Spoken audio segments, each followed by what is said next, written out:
And REOs. Okay, so tell us the difference between a short sale and an REO and buying direct from a seller as you've experienced it.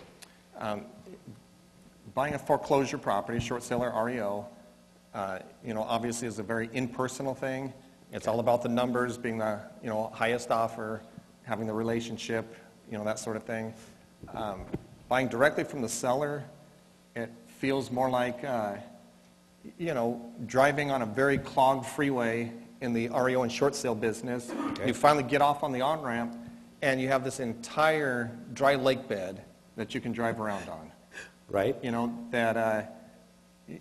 talking to people who sometimes didn't even know their house was for sale until I wrote an offer on it. Amazing. There's nobody else you're talking to, nobody you're competing with, but oftentimes you're solving a problem for them, more than, again, the REO, you're just writing an offer, you got an agent, they submit the offer, but, you're dealing with a human being who actually has a need, a problem, and every single time it's different. So okay. It's very exciting. I think most of us know how to find REO and short sale leads. I think, would you say it's MLS? Relationships. Okay. Because, most of the time, by the time it hits the MLS first day, and everyone runs to it, I already have my offer in, and it's already being looked at by the asset manager. That's the way we're getting them, too. And there's nothing out of the MLS that there's not already 10 guys on it. The way we're getting out of MLS is real estate agent relationships we've been cultivating and made over the last few years in our area. So if you're cultivating realtor relationships or getting you your REO and your short sale leads, are you also getting direct seller leads from your agents that you've been working with?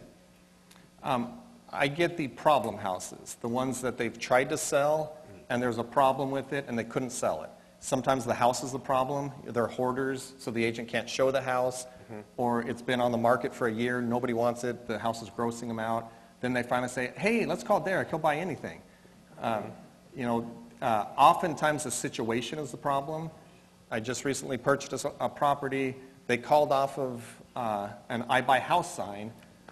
Don't know if we want to get into that this second. We will. What a marketing phase. We'll get there. They called off the I Buy House sign, and they had a problem on the property. Mom had just died. They inherited the property. They didn't have a single penny to put into the property to fix it up so they could sell it to a lendable buyer. But the property was upside down, and therefore, technically should have been a short sale. But when they talked to me, I looked into it, and it was upside down because we had a first deed of trust on it, and then they had an abstract of judgment. So Mom had been sued. Somebody won, a judgment against her, and they used the house as collateral. Right. And I went, ooh, yeah.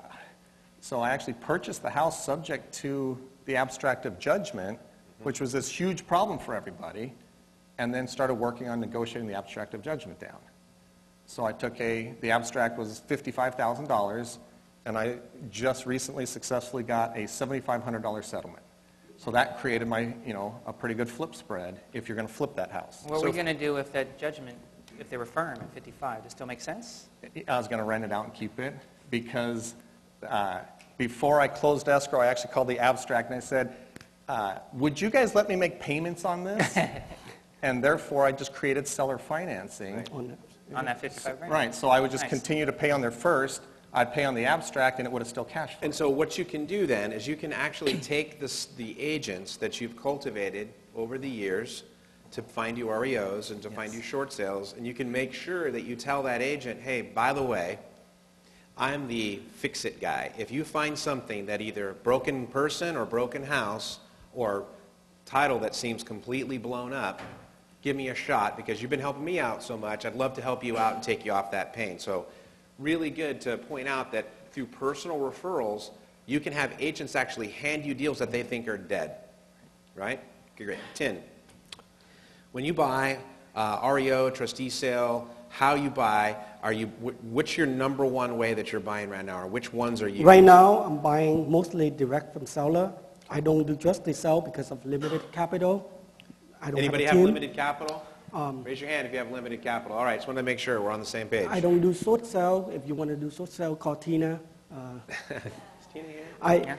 I saw her earlier. Because I don't have the time frame to wait for somebody on the other line to tell me yes or no or fall out. Primarily, for the last 5 transactions, it's directly from seller. Okay, so you're getting, now how are you finding these direct seller contacts, Tin? You're saying the last 5 transactions you've done have been directly from a seller. How are you getting those in contact with those sellers? I mail and I do postcards. In the past, I left my, postcard on the door if I go to the neighborhood and they knock. And my postcard usually said, your real estate agent only give you an opinion, but I'm here to give you the money. So I leave it. Once in a while, That's pretty direct. That's good. once in a while, people call me and don't ask me how I got the number, call me, but I guess that might be from it. Yeah. So, every week I do mail, so Let me ask you this. How many pieces of mail do you average weekly? about Q to Q50. I don't mail that a lot because, again, I have the job, so I do it. I look at it as another job, so So you're working full-time and you're mailing about 200, 250 pieces of mail a week, and the last 5 transactions you've closed have been directly from sellers. yes. All right, great. We're going to get deeper into this. I just want to give you guys a baseline. Larry, same question. Sure. You know, what's your ratio, and how have you found it maybe it's changed over the last 12 months? I know the numbers exactly, actually. Janet and I were just reviewing them. And you know what, as a heads up too, I may say I tonight when I'm talking about what we're doing. And where's that? But my business partner and wife I heard is the- actually the brains of the business. And so when you hear the I, that really means we. No, I get you, dude. I'm with you. No, we do 25% of the deals we bought last year were directly from sellers. And the other 75%, I didn't buy a single auction property last year. They were all out of the MLS of some sort through agent relationships that we've made. The direct from seller stuff were generated with mailers. And there's other areas that I think might be getting better Okay.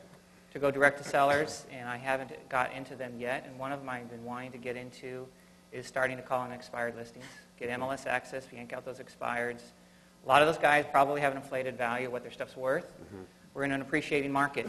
So their inflated value might be inflated for 2011 or 2012. It might actually work today. So don't discount those.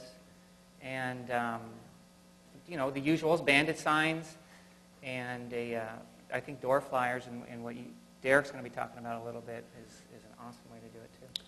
I'm going to go back this way now. I want to ask you this one question, and I told you I was going to ask it. Hopefully you had time to think about it. What's one thing for you and Janet that's non-negotiable in your day for your business or, you know, for you guys working this business? I was thinking about that. Okay. The answer is each day I find myself doing the same activity, and that is, and I was listening to Jim Rohn the other day, and he doesn't necessarily speak about real estate. He's more of a good motivational speaker and a business speaker, leader. And he says you don't start the day till it's over. Basically, you don't start your day till it's planned. Each morning I find myself making a list. Here's what's most important. Here's what has to get done today. I work off lists. Okay. New one each day. Throw it out at the end of the day. You know, and he said, and another great thing he said, as you get good, you don't start your week till your week's over. And you get really good, you don't start your month till your month's over. Got it. And it's planning. And otherwise, I'd be, shiny object. I'd be running all over the place. So for you make sure that what's non-negotiable is you're planning your day before your day even starts. Yeah. Okay, great. Tin, same question. What is non-negotiable in your day? On that question, I would say I got to sit down and make an offer a day. Now, most of the time, I cannot get to make another offer a day because of the new seller not calling me. So what I did is I go back to all the sellers that I've talked in the past and call them out, and that's considered my new offer. So every day I would still make an offer, but that doesn't necessarily mean a new offer. It's just I go back and I call back on the seller that have called me or I have submitted the offer, and I consider that an offer for me. So for you, it's an offer a day, and to support people will say, well, gosh, I don't have enough to write on. You're saying, listen, if a seller's called me at any time in the past and I've made an offer, I will make a new offer to that seller so that you can hit your average one offer a day. Yes. All right, it's good. That's good stuff, man. All right, Derek. Wow us.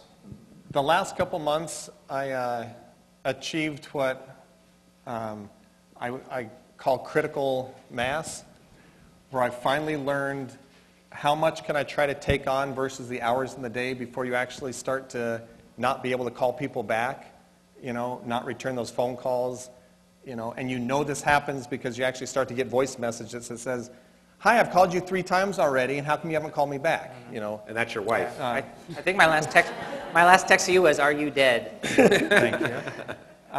The one thing, though, that I absolutely make sure I do in a day is my gratitude.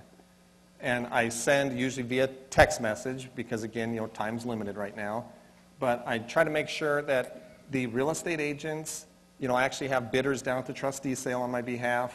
The sellers that I've talked to, I just want to reach out and say something positive, just let them know I was just thinking about them. I appreciate them. Thank you for this last thing you did. And I try to take, a moment during the day to just show gratitude to all of the people who helped me make it possible. Because you're really not the only person in your organization, right? And for these people, a little positive pat on the back goes a long way. Right. And sometimes that's a good point, because sometimes we forget that. We mean to say it, right, but we just don't. There's an agent recently who paid me a very high compliment because she found me a really good deal. I let her relist it so that she could also get that commission. When another agent wrote an offer, she says, "Oh my gosh, you're only getting 2.5% commission?" And she says, "Haven't you added up all of the money that you've lost from him not paying you 3% commission?" And she said, "No, I've actually added up all the money that I've made off of him." And she said, "My kids eat because of this guy." There you go. And that truly is a very high compliment, because as investors, I think we're all looking for what we can duplicate. I mean, we can all tell you stories about the best deal we ever did. Everybody can, right? By the way, is that stream working yet? I'm still getting people saying it's not working, so I'll just tell them deal with it, I guess. I don't know what. Okay, good. Woo, it's going. Tell them it's on the internet. Yeah, internet. www.gototheinternet.com. And that's the thing, is that we can all have the best deal we ever did, and that's the one we kind of hang on to, kind of like the glory days in high school football. But it's the everyday work of getting the work done that feeds their kids and literally keeps the lights on and everything else. So we talk about strategies. For you, Derek, Larry mentioned he pays his bills by flipping houses, but his long-term wealth is from the stuff he holds. What's your view toward flipping versus holding? What percentage are you going after, and what percentage are you closing, and how's that work out for you? Right. Anyone who knows me knows I operate 100% from the right brain and have brain damage on the left side. Mm-hmm. I actually like to buy a house first, and then I stand in front of it and I go, "Oh God, what am I going to do with this?" And I have to figure it out second. Yeah, it's normal. Isn't that what you guys all do? Right. So, I look at a house and I say, what's its highest and best use? Some of them, they just scream rental. There's no way I'm going to put enough lipstick on this thing to have anybody want to buy it, a homeowner buy it off of me. Okay. Sometimes I already know somebody who really needs a house. They have the money, they're ready, and it's just a prepackaged wholesale. And sometimes it's very obvious, oh, this house has amazing bones. It's very sick right now, but if I can heal it, it'll be perfect for a first-time home buyer, and therefore it's a flip. Okay. Now, to that end, let me get something just popped in my mind while you were doing that. I know there's a lot of people watching, a lot of people here, that I've heard this, and I don't know how they do it, because I can't do it. I said, "Where do you buy?" They go, "Oh, anywhere. I buy anywhere." And I said, "How does anywhere work in your comp search?" Because, that's a big area. Anywhere is big, right? Yeah. And I know maybe people toss that word out a bit, but have you got a geographic boundary? Like, is it miles? Is it city limits? And by the way, do you make exceptions? Because I really want to know, I want them to know how your brain works. When you say, "I make an offer on a house and I stand in front of it," you're not going to LA, Rubidoux, Moreno Valley, and San Francisco, or are you? How many areas are you working? I was. Okay. Well, do you guys do that? Anybody do that? Just kind of I'll go where the money is. Anybody do that? Used to. Nobody does it anymore? Okay. Yeah, I'm, Right. I had a period of time where How I if it learned. was between San Diego and Fresno, I was interested. okay. I've now really specialized in a couple small towns. Okay. So the town itself is small enough that, that the town works. I And was going to say, is that because I think what I know, because I've known you for a long time, is that when you say that, I know what you mean because I have the same strategy. There's some towns and some townships that I buy in, and that way I know when a call comes in from there, right? It looks like we're working magic, but what we're really doing is we're saying, I know what it sells for, I know what it rents for, and I know what it's going to take to make it work. And I'm actually, you get so confident that you can put site, you haven't even seen the house. The Right. agent calls you and says, oh my goodness, this is falling out of escrow. Is there any way that you can buy this in the next 24 hours? Right. And I just say, what street's it on? What block is it in? Right. And what year was it built? Yep. And how long did it take you to get that proficient, Derek? Honestly, about 3 or 4 months. Okay, I want everyone to know, this is great, you moved to a brand new area, you'd been working in that area, but you hadn't resided there, and you really hadn't decided to grab it with both hands. Right. You just picked up your wife, your kids, and said, guess what, guys, we're moving. Right. I actually bought a sight unseen property in a town I had never heard of. And Can you spell it? I GPSed it, and I drove. And it was 3.5 hours away from my house that I currently live. And when I pulled up to the house, I actually felt sick to my stomach. And I had this, tingling thing, and I said, oh, my Lord, what have I done? And ironically, that is still, to this date, I'm still chasing that one particular deal. I bought it, the price I bought it for versus the rent that it has already paid itself. It's free and clear. I bought it 2.5 years ago. I actually have a picture of it. We're going to show that to you. You want to plug that in when I move on to 10 here, start right. getting that plugs into the You got the thing. family of dogs out of it? Exactly. So 10. So when you take a view toward flipping versus holding, what's your personal view on that, and what's your ratio between you buy and you hold? Everyone's looking at it as You can tell great from the house. reaction, the picture just came up. Isn't that great? This is what it looked like when I pulled up. Now, I bought this because I had a relationship with a real estate agent who said, A psychotic relationship? and she, oh, trust me, you're going to love this, and Yeah, no, that's a realtor I talking. pulled up and Yeah, fixer, right? Fixer? Means a little TLC. so let's make sure there's no porn in between there. Exactly. I was just That's right where my head was going. I'm like, dude, we are on the internet. I just messed them up by yanking the cord, didn't I? There you go. So this is what it looks like today. Now, I paid $30,000. It's a duplex. And I'm getting $750 per side. So that's... It is in Afghanistan, though. It actually, this is an older picture. The people who have lived there have now planted, roses and stuff. So there's green all around those picket fences, and it's very lived in. The tenants, the very first tenants I placed are still living there. Good stuff. And stuff. Yeah, good point that I'm going too long. Thanks. Do you want some pictures? I can give you some pictures, 10. I'm good. Okay, just making sure. So buy and hold versus flip. I like the flip, don't get me wrong.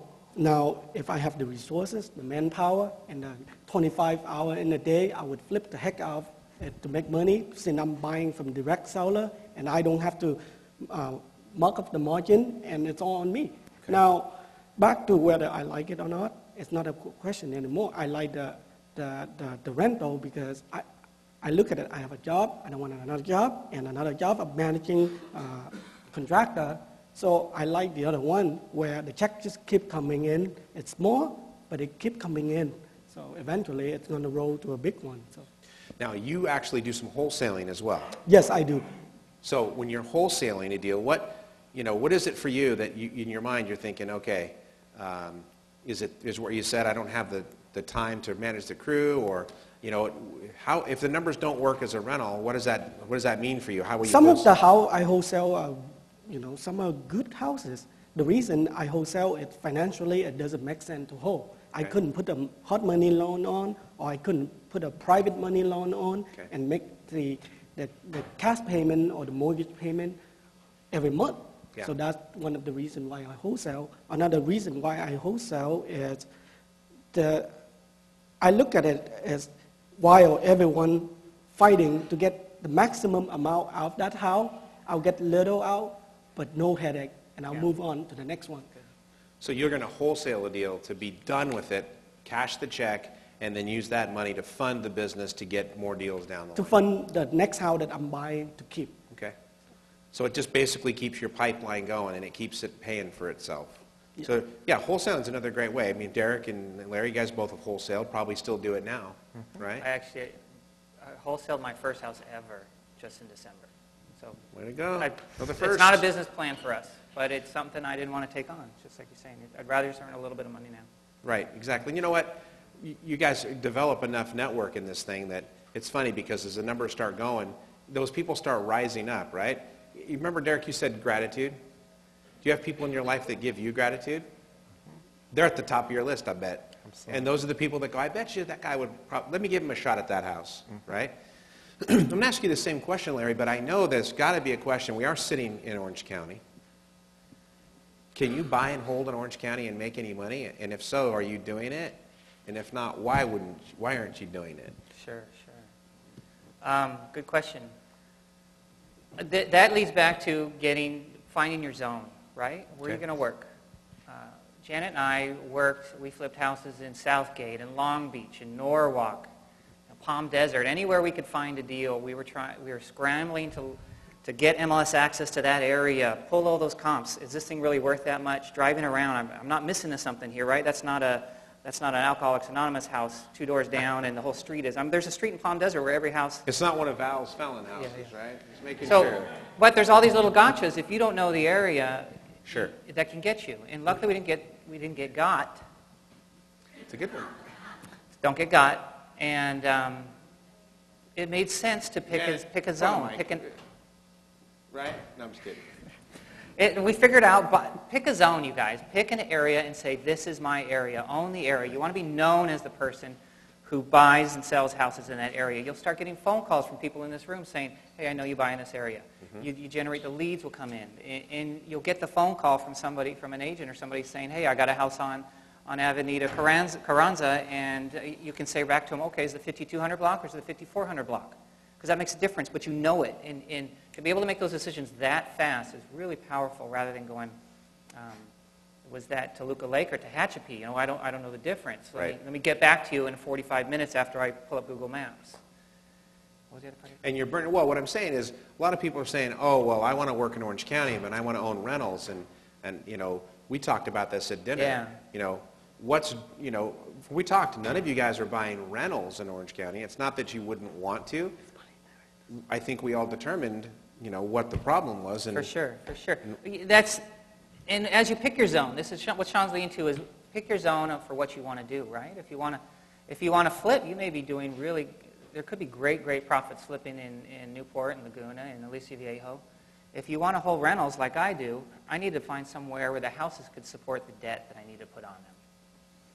And I grew up here in Fountain Valley and Huntington Beach, and I couldn't find areas around here where the type of debt that I had access to, the houses rents would cover it. Like, for instance, I think good rental neighborhoods around here that I'd love to own houses would be Santa Ana, and Garden Grove, Buena Park, all those nice little places with good 1950s ranch-style houses. What do those things rent for, you guys? What do you think? $1,800 for a good basic 3-bed, 2-bath, maybe $1,900, and they cost $300,000 to $400,000. The zone I'm in, and it's not that far away, but it's too far to commute, back and forth in a single day. We get a $100,000 house that rents for $1,100. So I'd rather have 4 $1,100 paychecks for the price of one $1,800 check. Mm-hmm. The numbers are just safer. You know, I can finance those. It's going to be safer for the guy who finances it, because I'm not going to be under stress trying to make a debt payment of $300,000 on $1,800. So keep that in mind as you pick a zone. If you already have one, then embrace it. And how long did it take you to get proficient in your zone? I mean, Derek said 3 to 4 months, and he just immersed himself in there. And you guys are both full-time guys, so what was your time frame, would you think? Well, I have been traveling, vacationing to this area. It's, most of you guys know it's the Palm Springs area. I've been vacationing there for years. Bought a vacation home there 7 years ago. So I had a little bit of an in, and I was trying to make the business work here along the coast when I had a house there this whole time.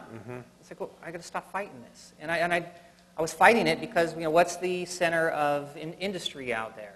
They don't have any jobs. Can people drive to Riverside to commute? No, it's too far. And I thought all these negative things about the area, and those are struggles.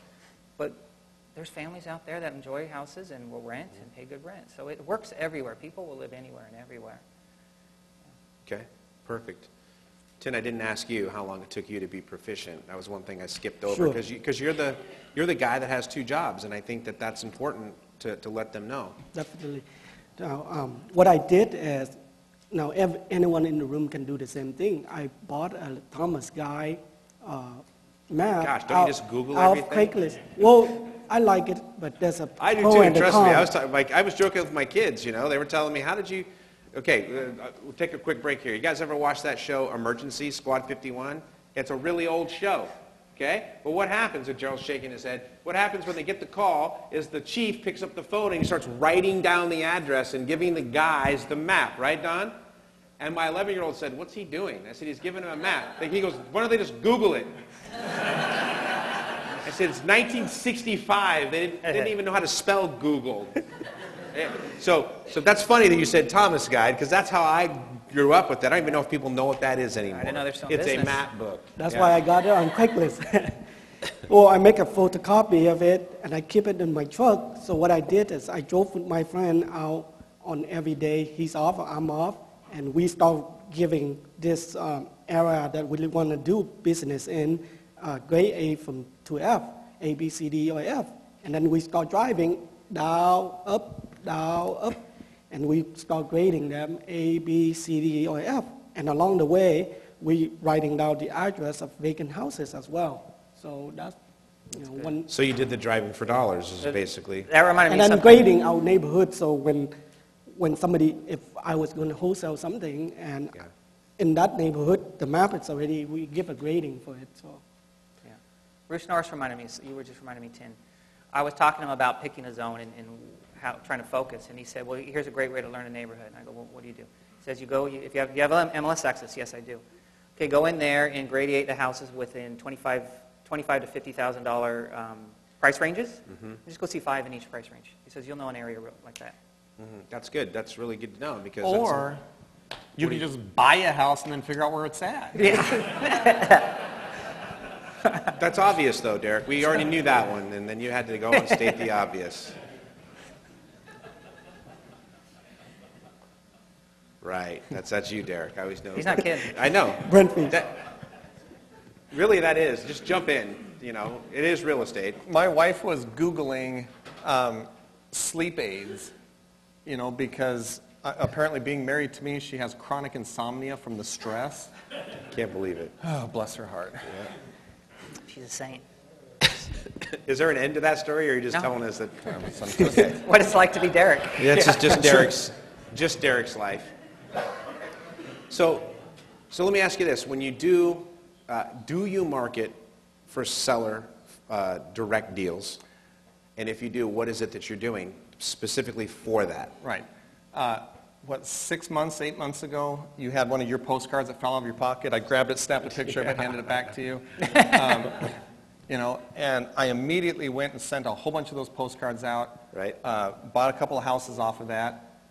Quickly got bored, stopped sending postcards. It works, so stop, right? There's, right now, this week, there's 2 main ways that I'm buying direct from the seller. My absolute number one marketing tool is this super high-tech device right here. It's called an oversized, bright-colored sticky notepad. And when you go look at a house, everybody's done this. Maybe a realtor sent you to a house, you got a lead for it or something. You go look at the house, and you look, and a couple doors down, you go, whoa, what's up with that house? Because the weeds are this high, or the windows are broken or boarded up, and there's no for rent sign, there's no for sale sign, you know, it's just sitting there. So that's when I go knock on the door, and, you know, if nobody answers, then I say, hi, my name is Derek. I'm really, and you underline really, I'm really interested in this house. Please call me. And I put my phone number. You put a heart. Try it. Try it. Smiley And face. I go through one of those pads a week. So, you know, I don't know how many sheets are in that pad, probably 100. And it's just amazing. It's a numbers thing. Eventually, people start, you know, they call and they say, you know, and same thing with your postcard. When they call, they're selling you the house. That's the way my brain works. As soon as they call me, I'm buying that house. And Right. sometimes the house is damaged, sometimes it's this, you know. The second main way that I'm getting leads right now is, believe it or not, when I go into places like the water company to turn water on for the next house, in one of these little towns, you can't do it on the internet, you can't do it over the phone, you have to go in because you have to sign a little thing in, you know, wet ink Right, every sure, time. in blood. And I bring a big thing of chocolates, and I sit there and I hang out, and I talk, and I tell stories. It's gotten to the point now where the gals who work in the water company actually call me. Hey, we just shut water off at old Mr. McPherson's place. We heard rumor that, and I'm immediately over there saying, hi, I understand you just moved out of your place and it's vacant. So, You don't roofie them? You said the water company. I know. I was just All right. and so that's the thing. Is that here's the thing. And that's the postcard, by the way. Do you guys want an example of a postcard? That's exactly the postcard now, that. I am a realtor, so Right. I had to really struggle with that sentence. So I said, I want to buy your house in Right. Bakersfield. I pay full price, no hassle. There you go. Call now to receive an offer, Derek. Exactly. I just wanted to show you. It's not super high tech, guys. It's really not super high tech. That you buy the postcard, that's written in ink.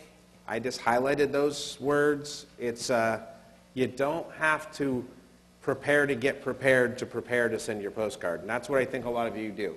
Those are index cards, by the way. Yeah, I'm sorry, they're It's index. Not even a postcard. You go buy a huge pack of index cards. Right. Now, you actually have people handwrite them. Yep. You know, I did that a little bit. I got a cramp, and I said people, not you. so I actually put that same postcard, ran it through the printer. Right. You know, and Hey, anyway, you guys got to get it done. The whole reason I show that to you guys is to show you that, look, it doesn't have to be high tech, and it's better if it's not perfect and if it's in. I mean, there's ways to you know, increase your odds. Now, who do you mail to? If you're going to mail letters, who do you mail to? Right. What's your target list? my target is out of town, non-owner occupied. Okay, because that's you can do the shotgun method, but that doesn't always. I mean, you'll get some responses, Right. but. This is what you guys, this is an example of what you can do, right, Jen? You can mail this out. You can send it to a certain group of people, and then somebody better answer that phone. Right. And the next question is, well, where would you get that list from? And where is that, Derek? I went into the local title office and I said, hi, I just moved here. I'm looking forward to doing a lot of business with you guys, but in order to do business, I have to buy houses that I can put in escrow so you can make money off of me. Mm-hmm. Could I get a list from you guys of all the houses in this particular zip code that are non-owner occupied with the owners who have a different zip code than this zip code? Perfect. She printed it out. And how much do they charge you for that? Nothing. It was Wow. free. It's free. So you can get free lists from your title company, okay?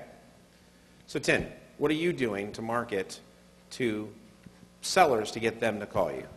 What I do is I mail letter. I'm different from Derek. See, he like postcard. I try postcard for a while.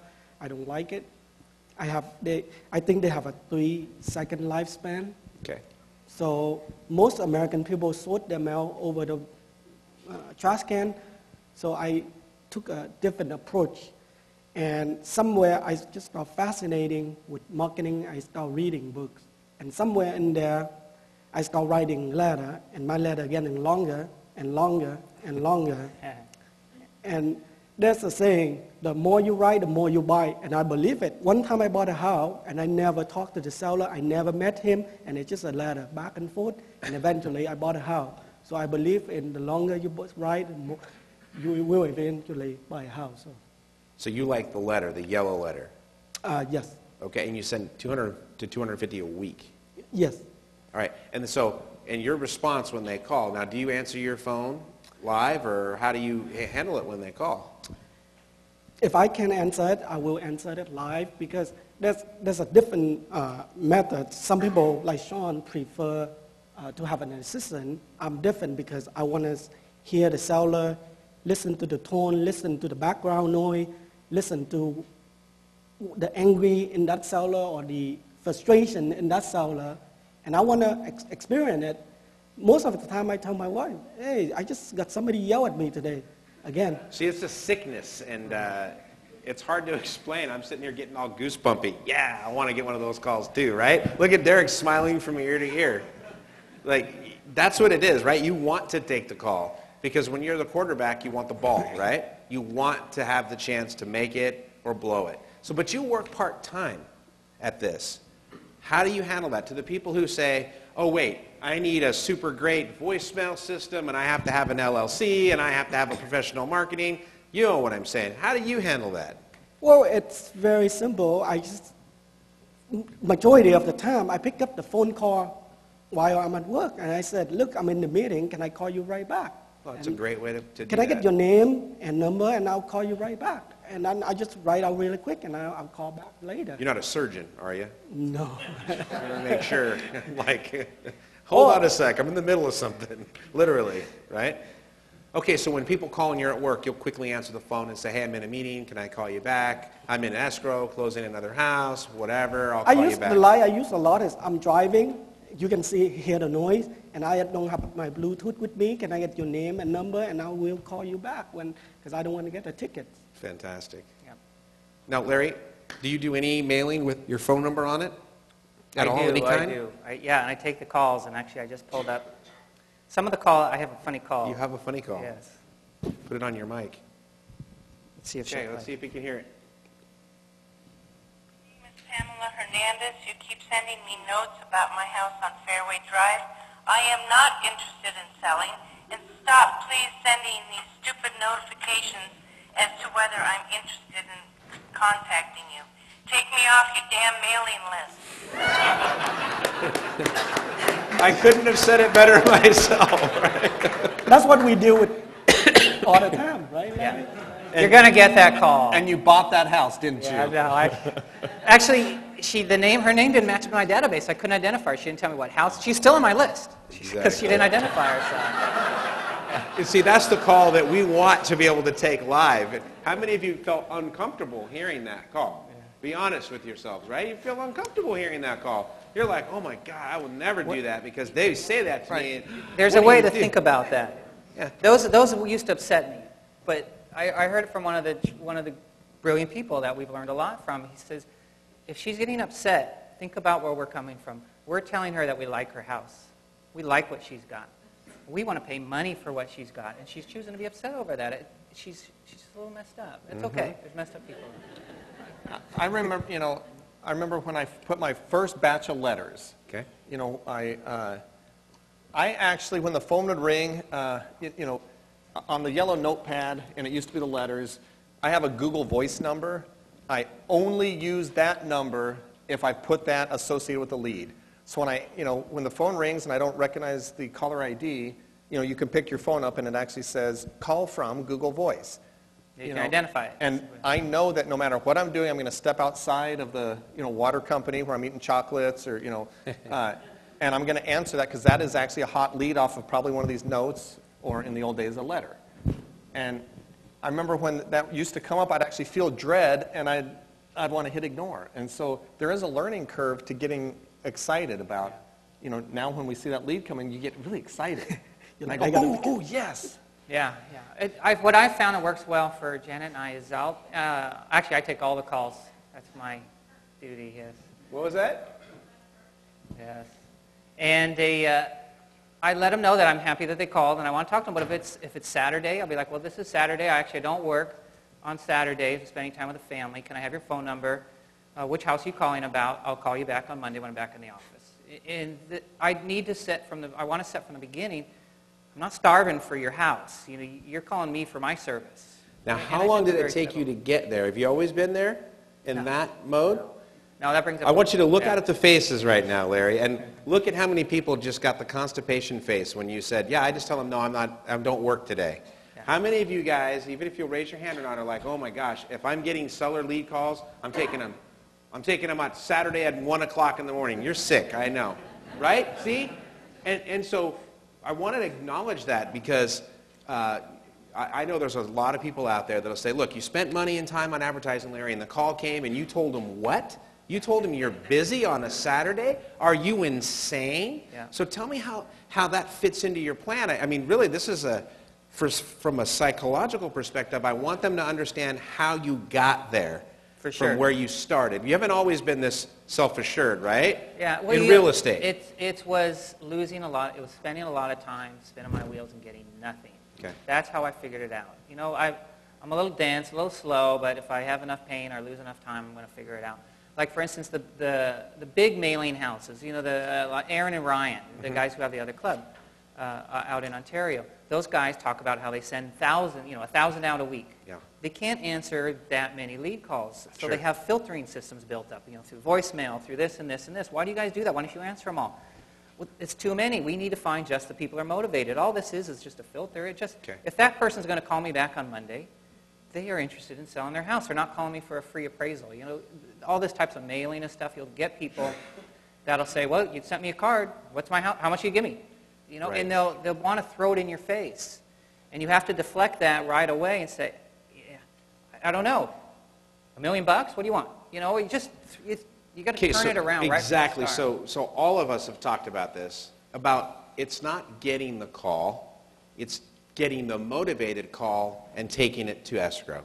If there's no motivation, if they won't tell you addresses, if they're withholding information, when you get a little more serious, let's talk again. Can you keep my card?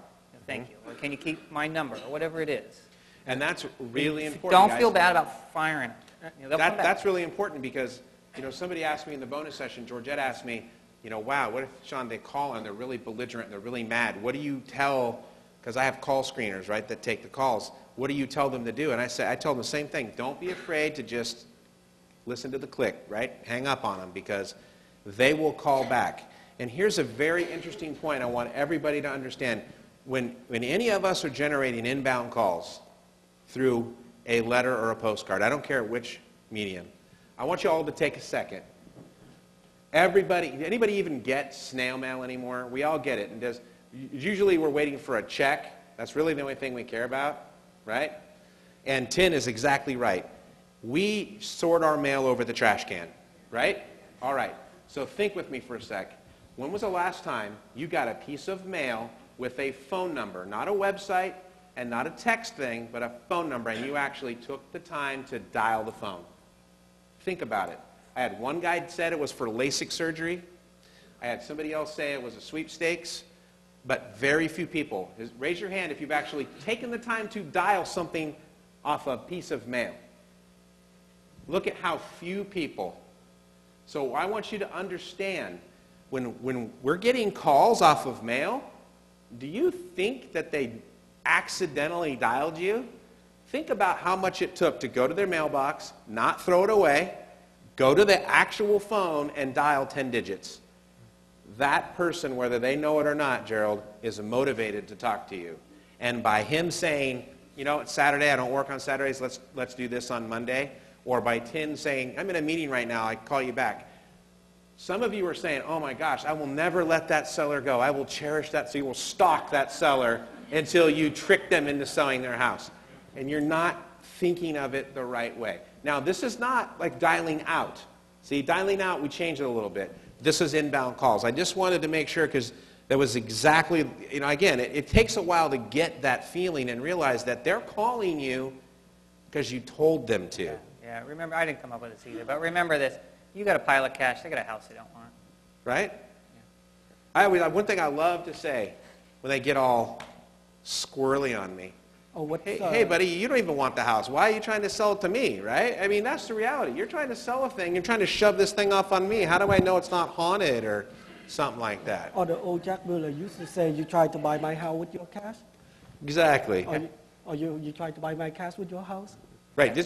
Again, it's just it's a mental thing. I want to make sure we are talking about flesh and blood people. Right. This is not us getting a call from the president of the bank that says, gee, Jan defaulted on her mortgage and, you know, we need to correct the situation. No. This is the person that actually You know, maybe they grew a grapefruit tree in their backyard and raised their kids there, man, and now they want to make sure that you're not going to swindle them. So Derek, tell me how you handle objections from sellers, you know. Well, the one point I wanted to make real quick was it's such a huge personality thing. You know, like Larry said, he doesn't, you know, he has his boundaries. I don't know what that is. And he doesn't want to take that particular call, but, you know, there's a lot of screening that goes on. That's not my personality. Okay. I actually talk very, very briefly on the phone with, well, no one's going to believe that, but Right, sure. I talk very briefly about the house.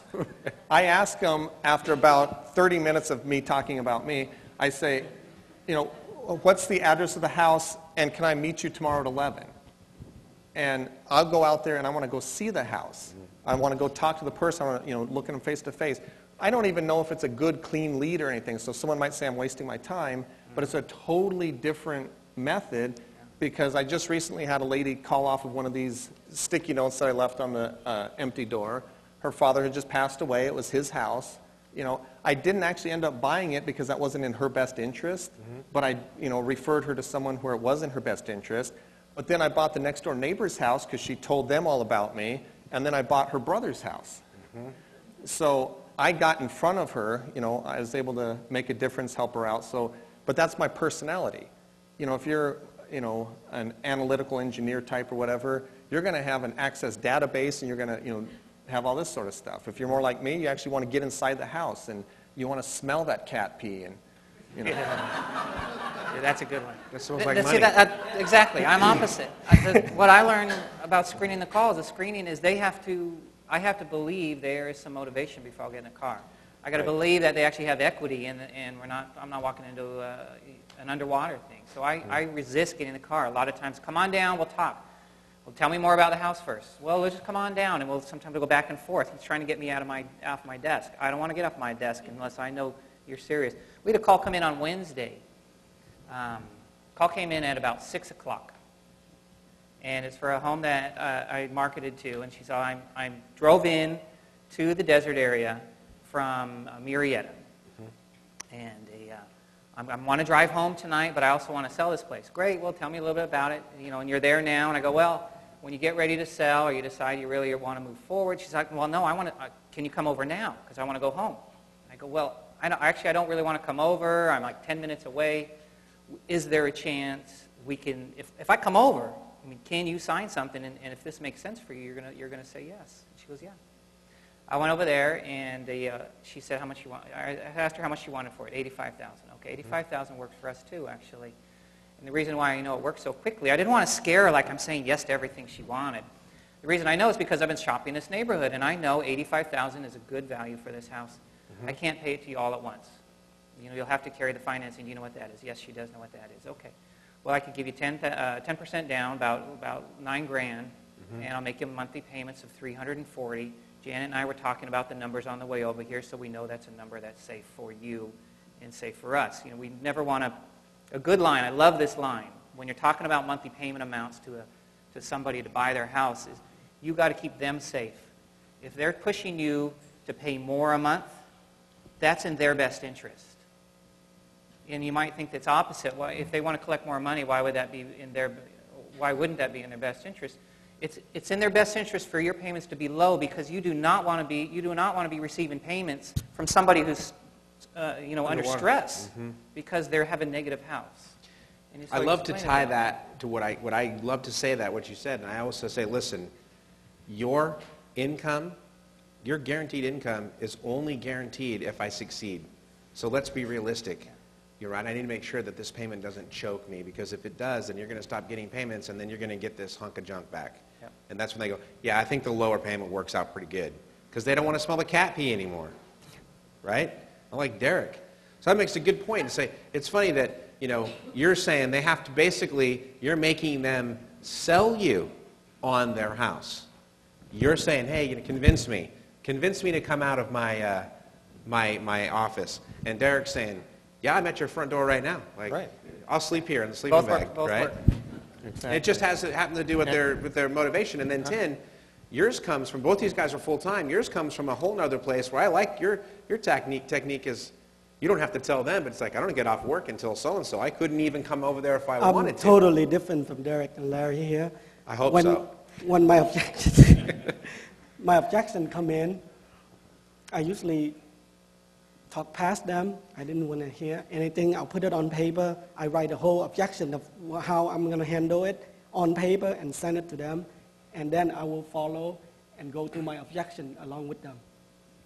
Yeah, so that's funny, Tim, because you just go right through the powerhouse. That's what I always preach, too. For is write the example- offer, write the offer, write the offer. For example, they say, well, you got my name, blah, blah, blah, what you pay it for, and I ignore them completely. I just say, well, I'm glad you asked. Now, before I can make you any offer or anything, I need to know some information about it, and then they start telling me stuff. I start writing it down, and then next thing, I send them a whole letter that all they said, I just repeat it, and then we'll go to the objection of how they want to object me. So. See, that sticks with your mantra of the more you write, the more you buy. Right. You guys learning anything you're about some of these regurgitating guys right now? 'Cause their that's a really cool their thing that objections. you're saying. Are you answering their objections in the letter? Yes. I one time, actually many times, I answered the objection to my paragraph in there. So basically, I feel like I'm writing an essay just to buy houses. And have you seen it by this time, by the time you've given them a number? So you don't know in repairs? I'm sorry, Larry? Do you know repair value? Like if you show Oh, I already knew. I Okay. already knew what it is. But Yeah, cool. usually people, all 100% you guys know. They like, well, what you guys going to offer me, right? So what's Yeah. the And main then objection? I never- Price, right? It's always price? Is that what you guys would agree on? The thing they object about most is price? No. No? Yes? No? Probably. Because Yeah, usually... Larry says yes for him. Okay. What's your number one objection? Price? Objection, I never really talk about price. It's From mostly them, what do they mostly are hounding you on? What's the number one thing they're drilling you on? they're drilling on, usually I tell them, well, I'll pay more for your house. Okay. And then they usually like, but they want it all cash. Oh, right, sure. So- So it's how you give it to them. How about Right, you, it's a Derek? matter What's the of number how. one? Right, it's the how. Okay. I actually have had a number of times when I said, what do you think your house is worth? And they'll say, $40,000. I'll go, no, it's worth more than that. And, oh, boy, they really pay attention. I say, no, I'm not ripping you off. You obviously don't know the market. That's too low. That might have been the price, pretty good. in 2008, but the market's come up since then. 42. Would you guys get that? Would you guys use that? That's pretty good. That's some ninjutsu right there. I buddy. used You're to like, Builds trust right away. And I tell, Definitely. my goal is to pay him absolutely nothing down and low monthly payments. And so, I handle objections, as Sean knows, and there's a couple people in this room who have done the ride with Derek, and they actually get to see. Mr. Toad's Wild Ride. Again, I go to the house. I don't want to be on the phone with them. Sure. Because, I'm usually on the other phone and the radio's How many on it. phones do you have now? 3, thanks. Yeah, I'm in their living room, and, I start out with, wow, I love this house. And I'm being honest, because I fall in love with every house I buy. And I go, look at the little thing that they used to put the telephone and and the old molding and stuff. Crawl space. Right. And then I say, and then we start to talk about it, and if they say anything that's an objection, I do stuff like this. No. I'm not trying to hear that because I want to buy this house. And I actually stamp my feet on the wood floor and the See when I said you can't be Derek? You can try. It's a good way to build a rapport. So. And I want to point something out. Hey, Tin, is English your first language? No, it's not. So for you guys that think that this guy, how many houses did you buy last year? I bought more than that, but I end up keeping six or seven. So you That's kept it. 6, and how many did you do total? I believe it's about 10 or 11. I didn't know the number. 'Cause So 10 or 11 houses. doing part-time. Don't tell me that you can't make phone calls. If this guy can do it and take them, and English is his second language, come on, man. You guys got to know that that's not a barrier. Okay, and he's got a full-time job. So one of the reasons I respect Tin and I wanted Tin to come up here is because he is holding it down for the full-time working guy, okay? You guys have to understand that every time you tell me you don't have time to do it, I'm going to go talk to Tin, okay? Oh, yeah, he's got a new 3 baby months at ago. home, okay? Yes. So this Yeah. is, He's the daddy. seriously, for those of you that have both, For those of you that have full-time jobs, you really can do this. You've got to be dedicated and consistent and persistent. And just Tim personifies consistency in real estate. And he's always educating himself. I don't care, man. He's always at a class, man. You always see this guy taking education. And if you have no money for the marketing or something like that, you have to get creative. So let's talk about how you guys fund your deals, Larry. Let me come back to Larry first, and we'll take this on a funding thing. Sure. We talk about mailing. We talk about, pink postcards, but this stuff takes dough. So, Larry, how do you fund your acquisitions, and how do you fund the business? I mean, what does that look like for you guys to have to spend money, and how do you and Janet decide where your marketing dollars go? Yeah. Our marketing dollars are pretty slim. We don't send much out. Okay. Because we're constantly, 25% on buying off sellers direct, either from some marketing channels. The others are it's time we spend with agents. Focus on listing agents, the agents in your area that constantly get listings. I was in an agent's office just about a month ago. This guy always has listings. You talk to other agents in the valley, they hate him. Nobody likes this guy. This guy's constantly performing though, and he's. You go to. I was in his office. We had an open escrow with him. He controls his own escrow, controls his own office, completely controls the deal. Just about is able to double end anything because he's so powerful. How are you getting these deals? He said, well, Saturday. This was actually must have been more a month ago because it was hot out. Maybe 90, maybe 100. He said, well, Saturday we door knocked all day. He's a broker of the office. The guy owns the office. He's spending his Saturday in 95-degree weather knocking on doors. No brokers do that. Nobody does that. And so build those types of agents. How I'm funding my stuff, we have developed some good private investors, friends and family. Actually, it started as family, and now it's just friends. Great. We've spent a lot of time developing those people. One of the reasons why I brought the grapefruit, these grapefruit are for everybody. They're right back there by Jim Tusco. There's a couple bags. These are from one of our houses out in La Quinta. Super good, great with vodka. But the grapefruits helped us raise funds. And these are like money grapefruit. These I can hand out to people I meet, and it starts a conversation. Where'd this come from? Oh, I work out in Palm Springs area. They're off of one of our trees. What do you do out there? Oh, real estate. How about you? You deflect it a little bit, and you get talking, and you give them. You're giving something. You're already starting with a giving, and you're building relationships. And that could happen with any area. Like, I don't know, what could you give out of Bakersfield? Dirt, like oil. Rocks. Oil, yeah. Meth. Right. You give out meth. Right. Cow This pies. little bindle is yours.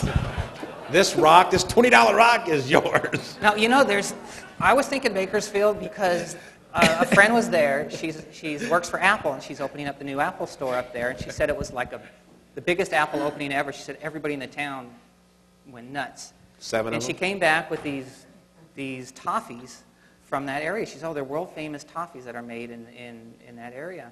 It's like, oh, well, buy 5 pounds of those when you see people hand them these toffees. It says right on there, Bakersfield. It says the area. It's going to start conversations. They're going to ask you about your business. Why do you have this stuff? Volunteer. We volunteer, and we volunteer at Kiwanis and in the Philharmonic Society in our area. So you start to meet people, and they're interested in what you're doing when you're always carrying this stuff around. So private funders fund the stuff. They give us. We usually get our funds at 10%, no points. All of our investors that have never heard of the word points, they don't understand what that is. I don't mention it. And let me expand on that. And I think the point of that is, you don't harvest your money, people, from the real estate community. You harvest them from your friends. Super good point. Outside. Yeah. How many guys are going to give me 10% money in here with no points? Oh, what? You got crickets. So I don't talk to any of you about this. I mean, you're not going to get the phone call because it's going to come from somebody who's. These guys are professionals. Sure. One's a doctor. One is a high-up guy in a big Japanese electronic company. They like the idea of working with real estate, and they like the idea of a great return, a whole lot better than the And they don't market. want the mess, right? But they don't want to do it.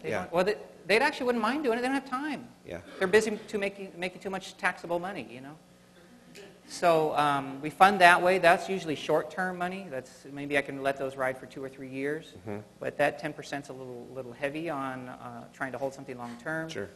So we've done several other strategies. Some of our funds we brought in at 7% long-term. 7 for 7 is what we'd offered. I'll pay you 7% for 7 years. Another thing that works. I like 4 for 40, but I guess it's not. You know, no, that works too. And I think it was maybe it was Jan who told me this one. She said, well, you know, that works with other numbers too. You can offer 6% for 6 years, 5% for 5 years. Sure. Because you know you want your money back faster. Well, I won't be able to pay you quite as much. So how about you get it back in 4 years? I'll pay you 4%, triple CD rate. So it works. Great. It even works going up a little bit. You know, 8 and 9. Once you start getting higher numbers, it doesn't work too well, but. So we'll do that. As we have rentals, we have lately been selling half of them. If somebody refis us, basically gives all of our funds out, we'll give them half the house, we'll manage it, and give them a great return. There's different ways to do that. One of them we're exploring right now is with a split equity note. It's hard to keep long-term rentals with 10%. And I've got the Pete image up on the thing here. Yeah. To, you know, kind of. Is this something that you guys kind of keep in the back? I just love that. That's actually up on the wall. Yeah, I keep that in my office as well. The split equity note, real quick, I know I'm going over probably, but you're good, dude. Split equity note allows us to pay 10% to a private investor on a house that doesn't generate 10% for debt. And the way it is we split it right down the middle. How about 5% monthly payments along the journey? This house, we're buying it for less than the value of the sticks in the tar on the roof. So it's most likely going to go up. I'm not going to promise appreciation, but it probably will. So if it takes 5 years to appreciate, you're going to get 5%. That's some great payments along the way. But eventually I'm going to sell this thing when it's built some value. So when it's built that value, we're going to look at how much you earned or how much you were paid at that 5% during those 5 years. And we're going to say, we're going to give you that much more. Basically, that means you would have collected basically 10%. Now, that much more is going to come out of that chunk of equity that we're selling for. So it helps you carry that, that house at a high rate of return, but not be under pressure today. Can you guys believe Larry used to actually call me for advice? You're done, dude. You're polished. That's awesome. You're doing a killer job. And by the way, Coachella Valley Real Estate Club, right? Yeah. I run a similar club like this if you're ever out in the desert. That's a great club. You have just grown up. Derek's My baby's time. all grown up. All right. Same question to you. How are you funding your deals, funding your marketing? I know people are out here saying, either they have one way or the other they have a skew. Either they think it costs a lot more than it does, or they don't understand that you have to consistently put some effort and a little money into your business. What do you think? Well, I fund my deal. I first started out with going to ask my wife, go to the relative, and then we start going to the family, friends, for funding some of the transactions, because it does cost money to fix up and buy the house. And then I use credit card. I even bought a house in Hesperia, and what I did is I go on prosper.com and borrow really quick money, put it down payment, bought the house, and this is a wholesale fee. That wholesale fee pay back Prosper. So that's one of the deals that I've done. Okay. And then eventually a good friend come and tell me, if you do some of the deal that you can construct and put together, I'll fund all the money, fund all the rehab, we split half. And I'm like, interesting, I'm going to put you on number 1 on my list. So Larry's got his go-to group. You've got a go-to group. And these things came because as you developed experience, what I keep trying to tell people is if you find the deal, the money will come like a magnet. Would you two guys agree with that? Yeah, don't be scared of hard money. Our first deals that really started us in the business, we paid a lot of points and we paid high interest rate and we made good money. So start with hard money if you haven't developed it. You'll still make money. You can do the math. And the hard money guy is not going to let you do it unless it looks good to their eyes and they're trained. They do that all Just the time. another set of eyes to help you stay out of trouble. You'll learn less, but you're going to do good and you're going to get experience. I have 2 rentals that I'm buying using the Norris Group for rent program, and it's in a nice area and nice house as well.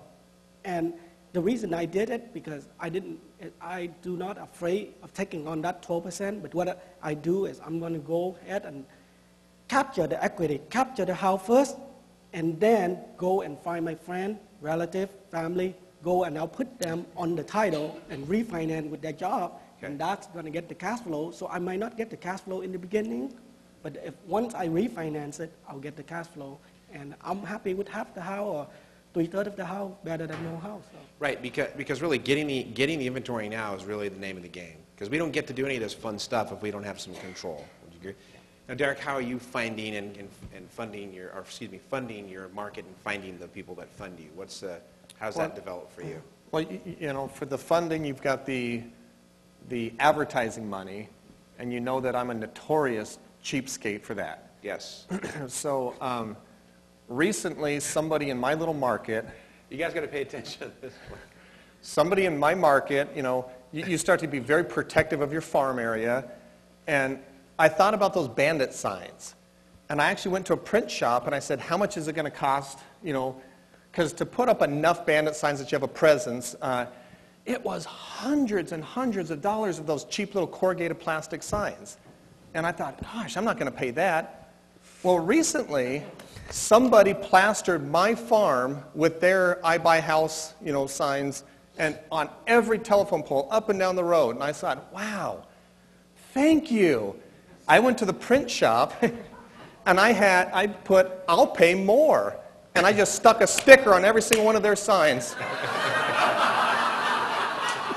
And the stickers cost you less with your number, right? Right. I got 500 stickers for like $40. And so they paid someone to go put them all up. They, you know, whatever. And thank you. How many houses did you buy off of I that? actually bought 4 houses off of that so far. It's a pretty good $40 investment. Right. In 2008, I listened to a very brilliant man named Mike Cantu speak. Yep. And he said something that really stuck. And he said, now is the time to buy houses any way you can, and we'll just fix the financing later. My wife dreads the day I heard that, Yeah. but Yeah. that has been my mantra. So every house that comes along, I buy it now, and we'll fix the financing later.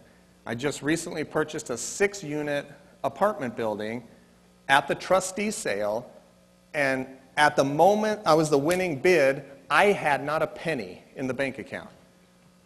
And I actually had a couple hours, you know, that I had to pay that back. And somebody in this room was very, very helpful. And it was literally just getting on the phone. And wait, how did you meet that person? I actually met them at the Norris Group's I Survived Real Estate at the very first year. I sat next to him and was introduced to him. So this is important. Like, and I bet you, if I ask both of you guys, you're both nodding your heads. The people that you meet that eventually can end up funding your deal or bailing you out of a short-term deal, they don't always materialize up front. You've got to go to these events, right? You've got to make yourself available. And it's a relationship. You know, the day I met him, there's no way he would have done that. But, you know, dozens of deals later and a lot of trust, Yeah. he actually said, I will give you unsecured. You know, I don't have the deed yet. You know, you don't get that for another week. So I will give you unsecured money on this property because I know that no matter what you do, you know, you will actually be living out of your car before you don't pay me back. Is that something that you guys would like to develop, right? People that you could basically personal line 40 grand to fund a deal? Right. That's what we're trying to help you guys get to. And these guys have all done it, you know? And you guys can do that. That's why I want you guys to do that. Now, when you say fix the financing later, I can hear they don't raise their hands because they're engineers. I'm not sure what it means either. Because they're engineers, right. They won't ask the question, but they won't do it. When you say fix the financing later, to you and to me, I know, I can feel it resonates with me too, and Mike said that.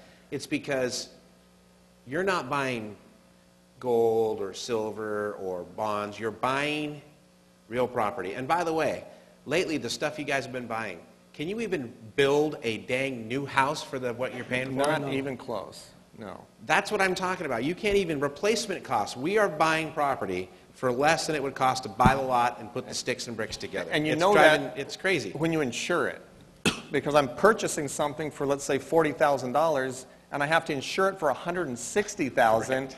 because that's the absolute bare bones price it would cost to rebuild that thing. Yeah, right. Janet and I bought a house almost 2 years, a year Is and this a the half one you ago lit on now. fire? Yeah. Firestore is another one. Make sure you get good insurance right from the day you buy it. Yes, we have We one of those bought one going on for now, $53,000. When we checked title, we saw that it sold for $87,000 in 1984. And you would think real estate would always go up. 84, Yep. and that was a 28-year or something. Can't do the math that fast when I'm on stage. But just amazing. Real estate will not always go up. It goes in cycles. That's what hit me on that. Don't miss your cycles. The wealth is going to be made in the cycles. Right. Tin. I recently Hey guys, in get Es- your questions ready. If you've got them, get some questions and get them up. recently in Esco to buy a house at 75 in Rialto, and I called Mike Cantu up, And I asked him, Mike, you know that neighborhood? And he said, yes, I own a house in that neighborhood, and I sold it 1998 for 90,000, and today I'm buying it at 75 on the same neighborhood, same structure house. Yeah. And it went up to probably almost 250 or something, right? Exactly, and then he sold it in 98 for 90. Today I'm buying at 75. You were buying it back for 75? No, not from him, but from Oh, the seller. okay, right, but, oh, wow, that's Sell it when it amazing. hits 250. Right. But you know, but I'm not afraid to put 12% money on a house right now, knowing that in a couple of years, I'll be able to refinance that with private money, hard money, you know, that has now come down. I don't know if you guys have noticed, just in the last year, our hard money fees are starting to go down. Sure. You know, they're starting to drop their points. Yeah. Yep. You know, that's There's a lot we have more of them showing up. We have a lot of Yeah. money flooding the marketplace.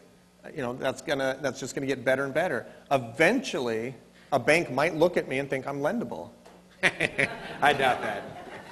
So what I've got up on the monitor here, guys, is what I've got on the iPad, which is, you know, Peter Fortunato's list of things. Cool. And again, you know, you brought it up a little bit, Larry, when you said equity split, so you're giving them some growth, right? You know, this is something that I think that, you know, bears showing. You know, there's 7 different benefits that we can identify in every real estate transaction. And I think, when Derek, to your point, and Mike's, when we buy the property, we're controlling all those, and then we can trade away or sell off or, you know, give away if we want. Oh, if we just keep one of those things, we can actually have some good profit. Right. Or good income or any of those things. So you have growth, income, some big words, some other big word, profit. Those are the 2 you like, right? Yeah. All right, this says for anyone. So anyone, Bueller, how often do you mail to the same list or area? I'm just now getting around to sending, well, some zones once a year. I'm starting to hit all of my zones this year again. So it may be, some may not get a card for up to 2 years. Okay, Tin? I try to hit the same seller for 4 times a year. So what I develop is, let's say how many weeks in a year. So I get the same amount, divide by 52, and then divide by 4, and then see how many times I have to go to get 4 times a year, and that's how I do it. Okay. I send it once, I lose interest, I go on to something else. Shiny thing? Yeah. Okay. Do you put your personal address as the return address? No, my whole business is on a mail center. Mail center? How about you, Tin? I have a PO box that the mail go to. Okay. They got my phone number. You know, the whole point is that when they call, I'm going to talk to them. Right. So they got a hold of me. How about you? Personal address? No, it's a, you know, PMB box. I don't like the post office box because I can actually say Suite G. Yeah, that's what the good thing about the mail center is. All right, Makes gotcha. it look like you have business. Yep.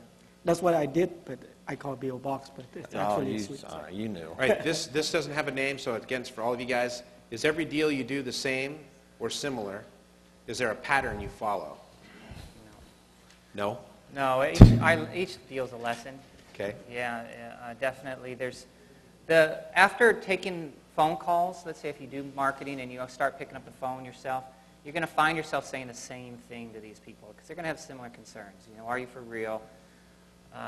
How much, if I do take payments, how much down will you put down? And I have the same answers to all their questions.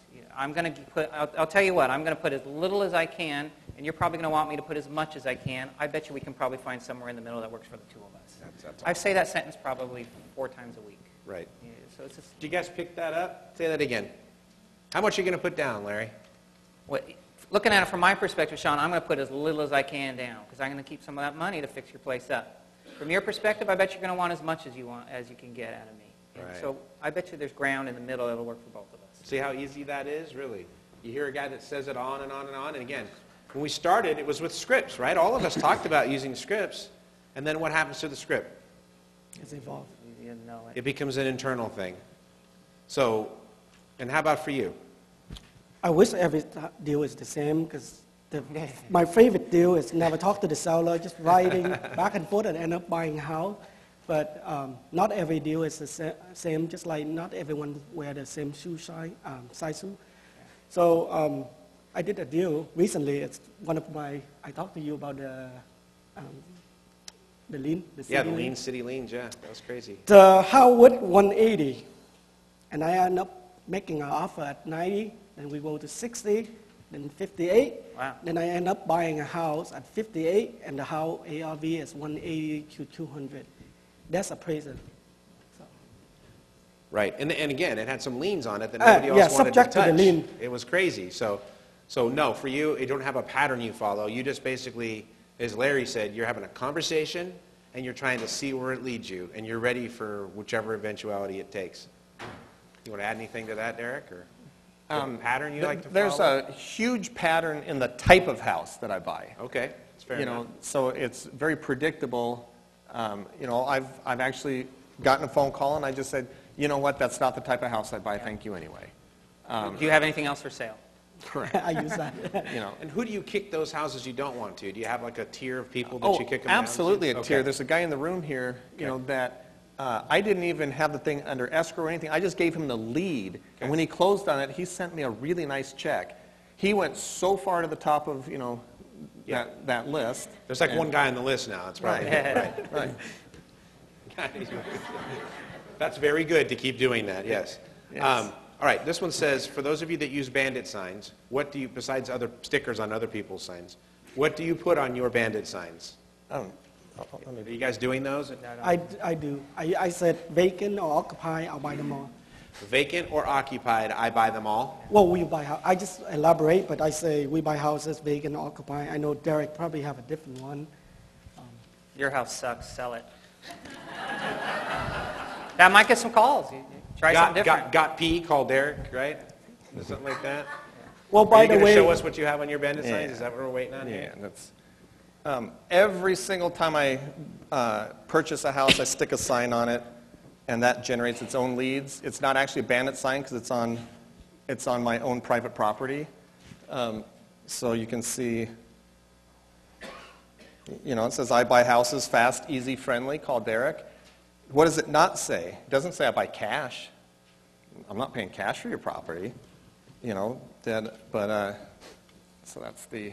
All right. well, nice one way to, if people lost the bandit sign in your area, and one way you can try to cut costs lower than Derek and try to eliminate them is just buy one word, one letter, the R, and replace the S with the R. So we buy horses, not we buy houses. So let people call we buy horses. So change it to horses. It's good. And you don't do bandit signs. All right.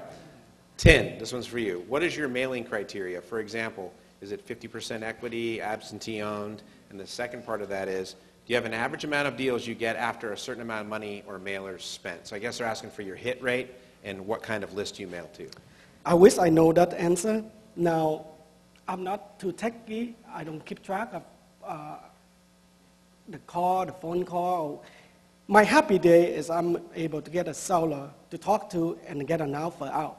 And that's a happy day for me. So if you're asking me how many... Your happy day ratio? How many The rest are angry respond or how days. many you get. Happy face, sad face. It doesn't matter what your response, because if your response could be 100%, but if you cannot buy any houses, it doesn't matter. And he said, and to get an offer out. Yeah. You know, that Make is your so offers. important. I can talk to 20 people and I can tell them how much I love their house and we can do this little dance about what do you want, you know, whatever. But until I actually write them an offer and have something that they can take in their hand, go show their, you know, family, you know, get advice. And I write my offers on this. Oh, so I was going to ask you, do you have, you're a broker, do you guys have to use a Rep C? Do you guys have to use a California Realtor form? You guys are nodding your, shaking your heads. Do you guys use those? What, you write an offer on that. What do you write an offer on, Tim? Got a copy of it in your book? One of the deal I've done was on this piece of paper, on your yellow pad, and I brought it to escrow. I show up at the guy's house, and he was on a wheelchair. Now, I bought the house not because he doesn't know the value. He knew the value. The reason was I solved the problem he couldn't solve.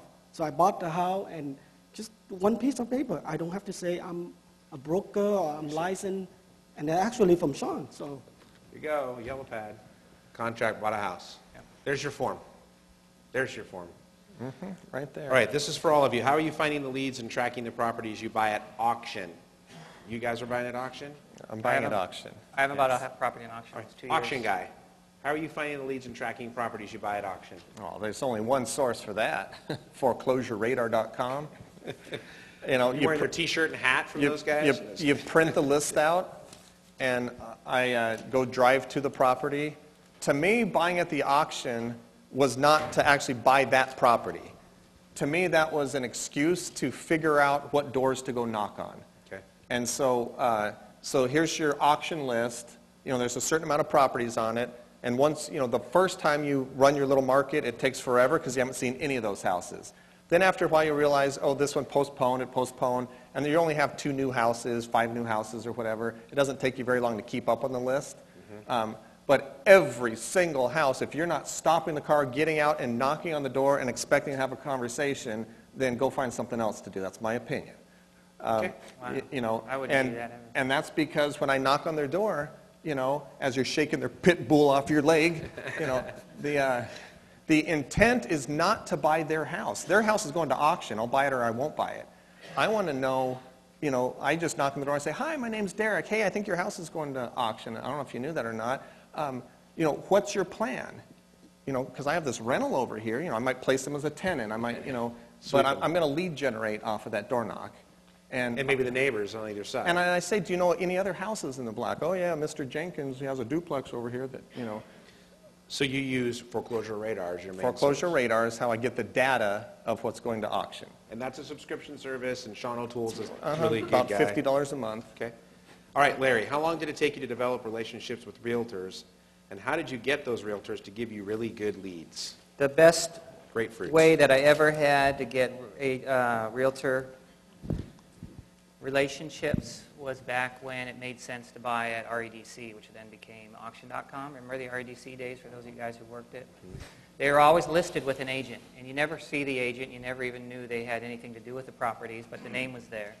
So I'd call them up and say, I just, you know, I'm buying the house. If I won the auction, I'm buying the house you have listed. Go, great. Which one? You tell them, I'd like to come by the office. Come by the office and bring a plate of fruit and grapes from. You literally just go buy this plastic plates and grapes on it. And sit in their office.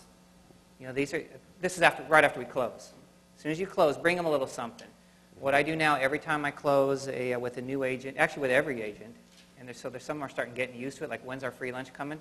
We close a deal. I'll go to Panera Bread or whatever the heck it's called, and spend $50 and buy 5 sandwiches for the gals and the guy in the office, the lead broker usually. I'll make sure he's there if it's a woman, and I'll buy one for myself.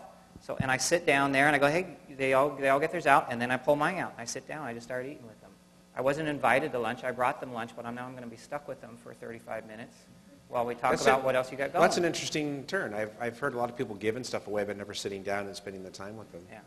So that's a great way to develop them, but it often has been after I've already purchased something from them. That's kind of the tough one. So there's tons of agents I speak to that I have not built that yet because they don't necessarily believe I do what I say I'll do yet because I haven't worked with them. Have you read Tony's book on that, Building REO Business? Have you guys read that? That's a great book. Tony has a good book out on how to build an REO business. I recommend getting it. And his tip was try to get into a new real estate office at least once a week.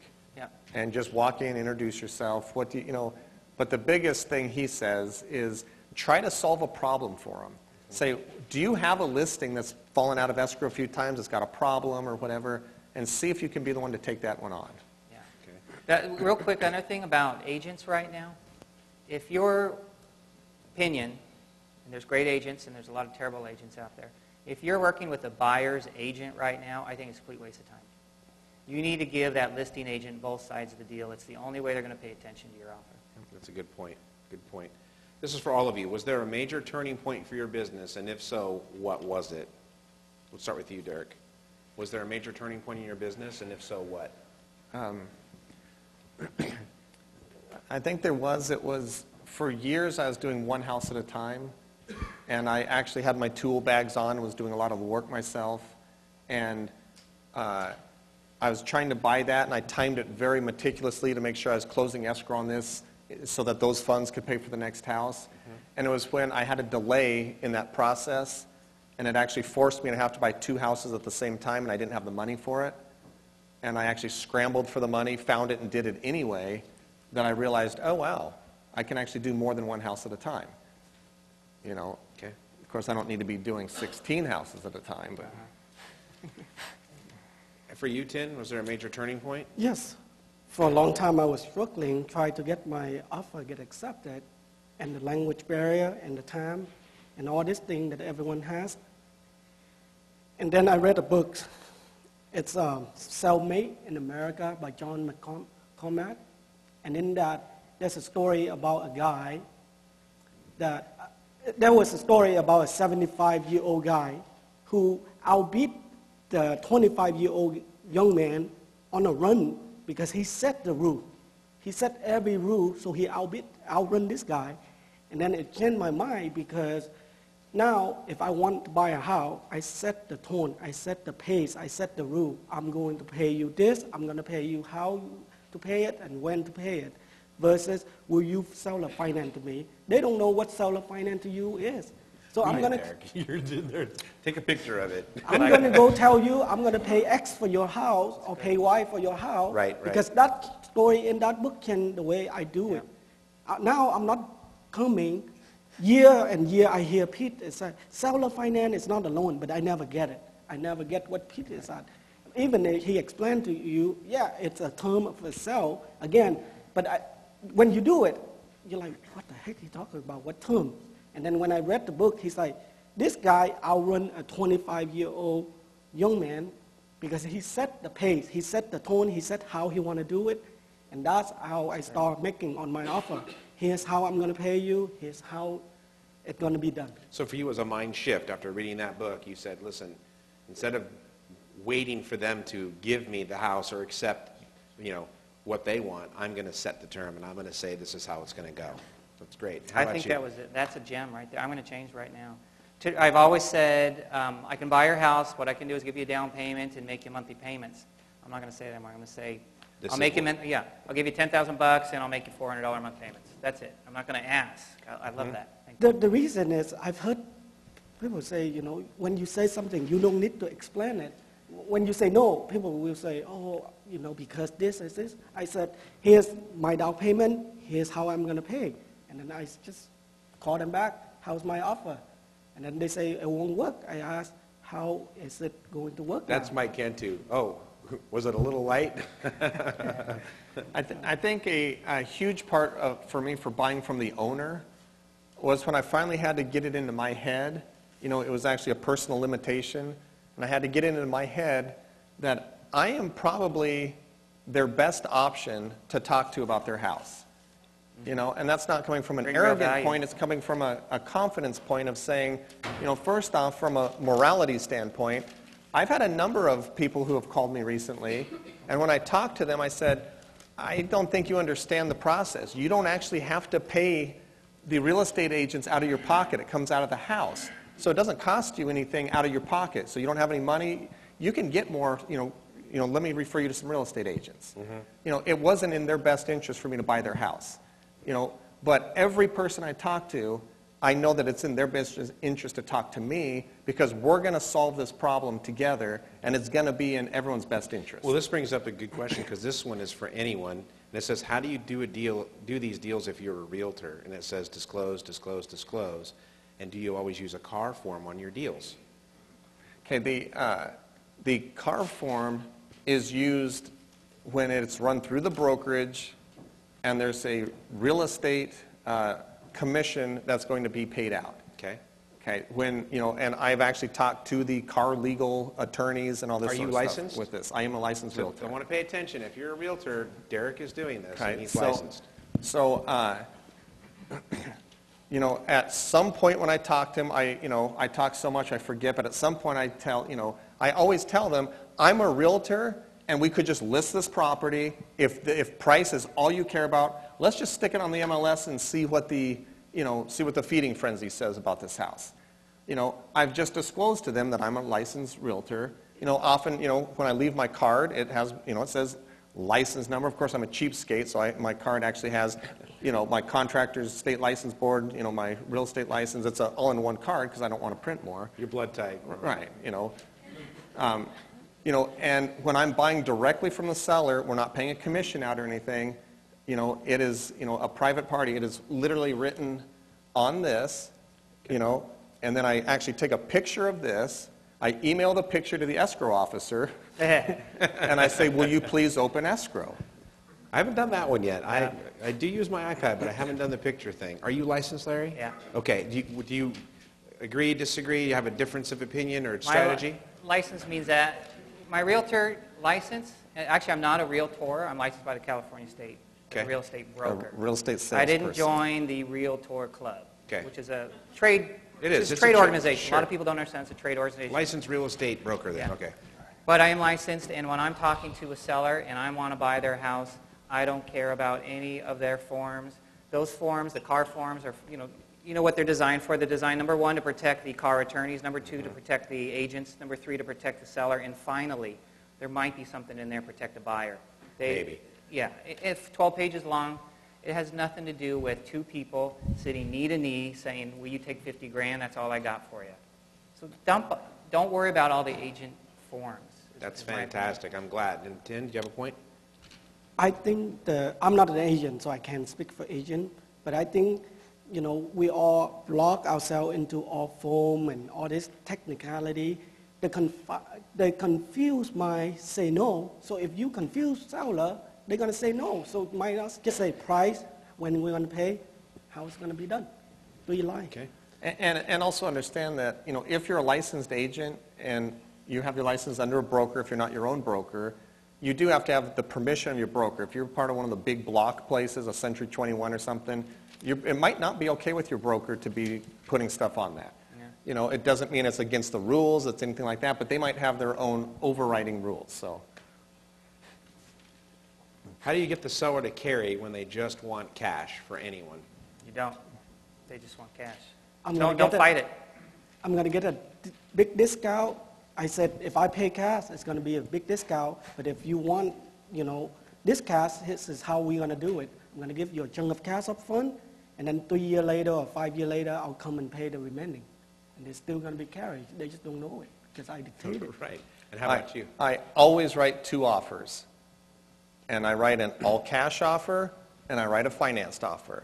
And the finance price is always quite a bit more than the cash price, and it's completely up to them if they want to accept, do they need cash right now? They might have a gambling debt or something that they absolutely have to pay, or do they actually want more? And I explain to them that, in my opinion, this one's in your best interest. I'm going to pay you way more, and over time, and with the, this sort of thing. Sure. Yeah. And if they're absolutely stuck on cash, no problem. You already have that offer as well. Yeah, and I think the interesting thing there was, how do you get the seller to do this? And it's really not phrased that way. It's the seller's going to pick whichever way they pick. It's up to us to present them with what we're willing to do.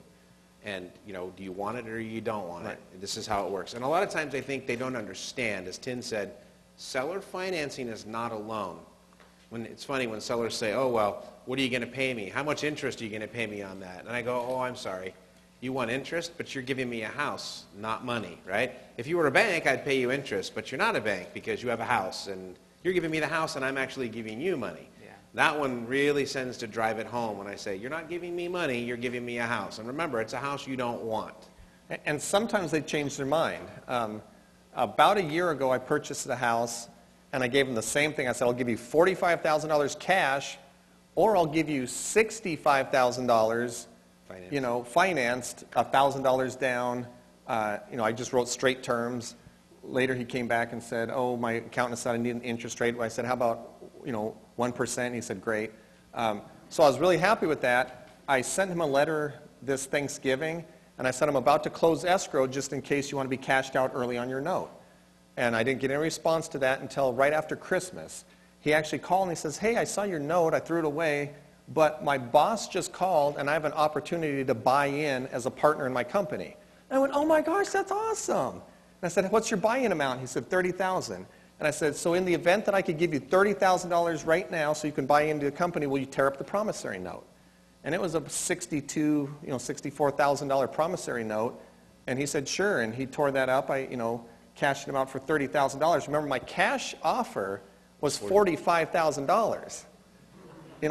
So his need changed at some point. His need changed, right? And, Yeah. I was able to facilitate that. Now, I didn't come up with $30,000. I just borrowed it from someone's IRA, and now they're making a great return. And the late Jack Miller always said, every deal is a negotiation, it's always open to renegotiate. The problem with that question, though, how do you get, like you said, how do you get them to accept financing? You don't.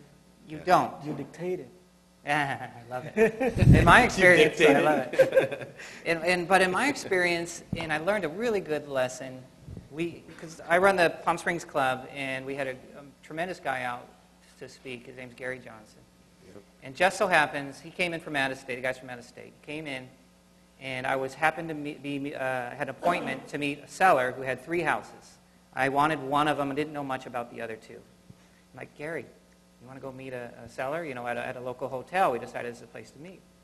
And we did, and Gary and I and the seller are sitting around the table, and we're talking a little bit, tell me about this house. I really wanted one of them. I wasn't thinking too much about the others, but I wouldn't mind the others, but I'm thinking, okay, let's get this first one done, and then we can talk about the others. And we're chatting with him. This guy, all 3 houses were free and clear, and he was about my age, so, he looked a nice young 25-year-old. Yeah.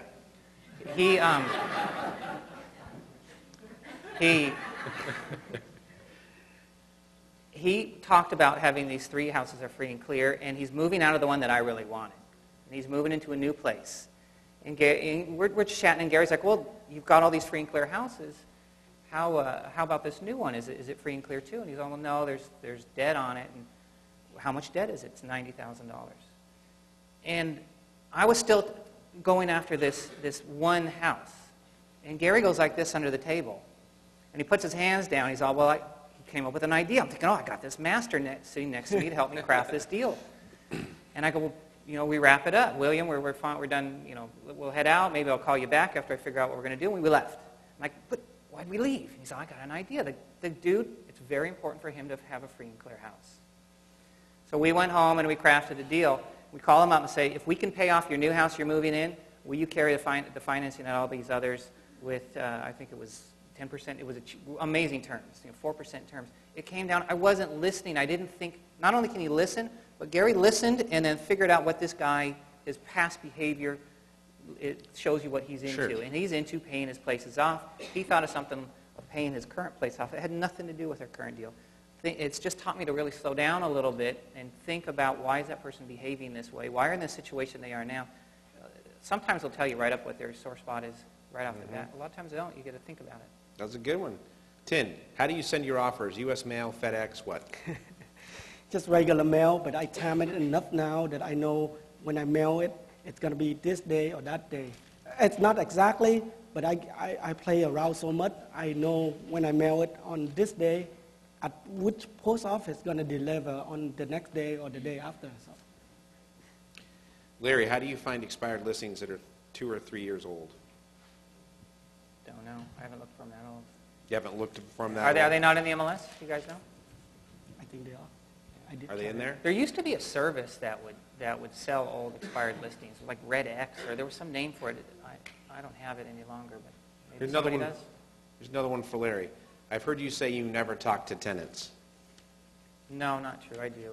We have, I used to screen my own turning points in my business. A couple big turning points. The biggest turning point, and I'm not just kissing butt, is when Janet was able to quit her business, and then we took off when she joined me full time. Number 1, hands down. Next big turning point when I tried to stop managing my own rehabs, just like Derek. And then the second one was when we brought in a 20 hour or so gal in-house, and she now screens our tenants. She takes all the phone calls. She handles all of our rentals. So it might be 25 hours for her. Imagine what you guys could do if you had an extra 25 hours. And she's $12 an hour. There's great people out there that are skilled. This one, she's a real gem. She also lives in a multi-unit, like an 18-unit place. So she's in-house and manages her own place for discount, the whole place for discount rent. So she already has a lot of those skills. So it's interesting. This fed into this, and for all of you guys, what is your monthly budget for marketing? And then have you ever thought about utilizing interns for your administrative tasks? So, you've hired somebody at about $12 an hour. And then so for the rest of you, for the other guys, have you, they're saying, what is your marketing budget? I think people are maybe targeting on what do you think if you were starting out brand new, it would cost you guys for marketing to do what you need to be done today? We'll start with you, Larry. JB, do you know what our marketing budget is about? Janet? That's good. As long as somebody It's knows. reasonable. Because, yeah, 300 or 400, and it's because, remember, about 25% of the houses we buy are from sellers, are from marketing. The rest are REOs, short sales, just like a lot of us are out there getting them out of MLSs and relationships. So I have never wanted to turn into a big marketing machine where I track results and click-throughs and or any of that junk. It's just I like to hit a little bit of everything, so I'm trying to cover all angles. And I do think buying from sellers is becoming more and more of an opportunity. Mm-hmm. So we're putting more attention there. Still, we still have this whole other part of the business. So You're going to be transitioning the whole time, right? Yeah. What about you, Tin? Marketing budget, and you've ever thought about using interns for your admin tasks? I'm paying anywhere from $300 to $500 a month. Okay. I put aside money and then that allocate to certain thing, but I got it sold down to very low point right now that I can get paper for cheap, ink for cheap, stamp for cheap, envelope for cheap, everything. So even stamp, so I flip stamp too. So I know, I saw that. You're flipping stamps. You're like your stamp dealer. So, and how about administrative tasks? Are you at a point where... my wife is a big help. She handles a lot of stuff that I don't want to deal with is paperwork. Okay, but that's expensive labor. Yeah. Seriously. No, it's an advantage. Yeah, no, I'm just kidding. How about you, Derek? Same question. I'm a little backwards on that, but when I collect cash, from a tenant who is either, doing a payment plan or something, for whatever reason they've handed me cash that month, it happens a lot when you have a lot of rentals, I always make sure I take $300 and I stuff it in the ashtray, and by the end of the month, I have to have spent all $300 buying a gift for somebody in that circle. That's where I mentioned the chocolates for the gals at the water department, the flowers to that real estate agent who I felt really worked extra hard on. So I try to make sure that again that I give gratitude gifts, and that really is marketing. Besides obviously $2.50 for make sure you always have plenty of Post-it pads. I admittedly desperately need an assistant, an intern. I've hit critical mass big time. I'm working way too many hours, getting very little sleep, 7 days a week, trying to do all of this. That doesn't mean I don't have my helpers. I've got a kind of a lease-up person, a handyman, stuff. But I think I've bitten off a whole bunch. A super big bite. It is time for me to finally learn how to start delegating. Bringing on a partner, bringing on an employee, something. So.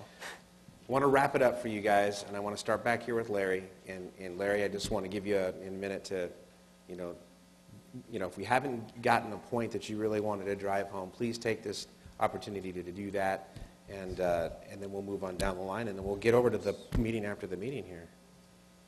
Yeah. I'd be doing the same business whether it was revolved around video games, cars, or whatever. It's a people business, so it doesn't matter all that much that's around houses. Sure. It's a people business. We make most of our money from folks that know us and make our phone ring. And so be there, answer that phone, and chat with that person, listen to them. And if it's an agent, see if you can buy that one that they want to double end.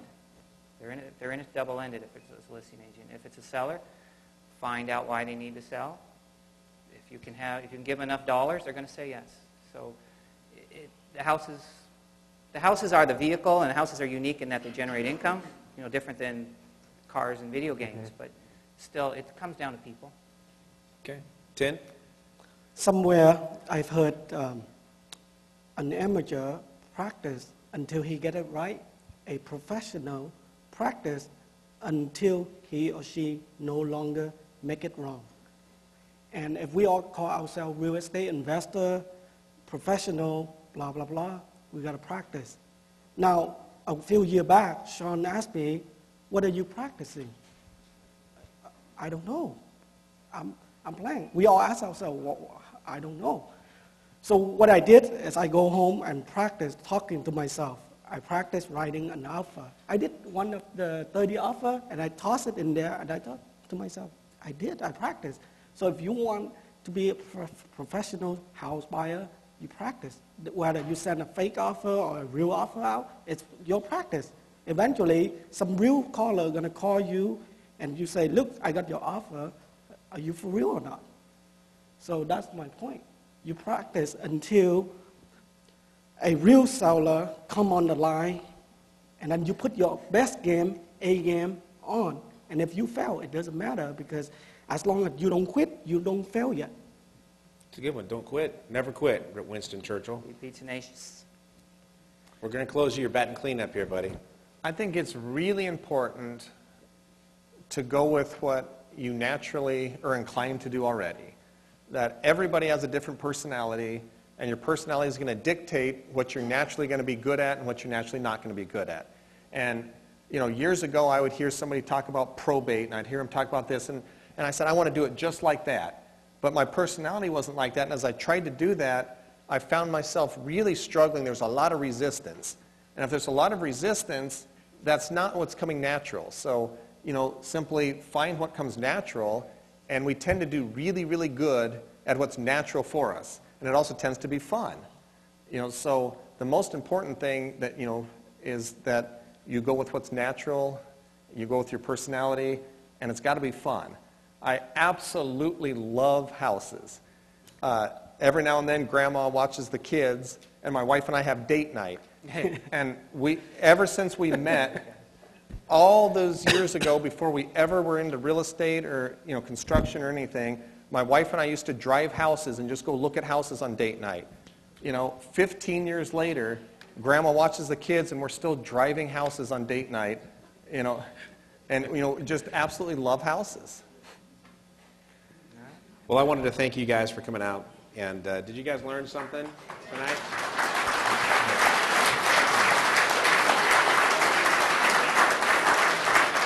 And we do have the meeting after the meeting. We go over to the lounge. We hang out in the lounge. A lot of deals get done over there. Some grapefruit. And there's grapefruit in the back. Best you'll ever have. Best grapefruit. We'll see you next month. Let's go over there. Flyers in the back. We'll see you at the meeting after the meeting.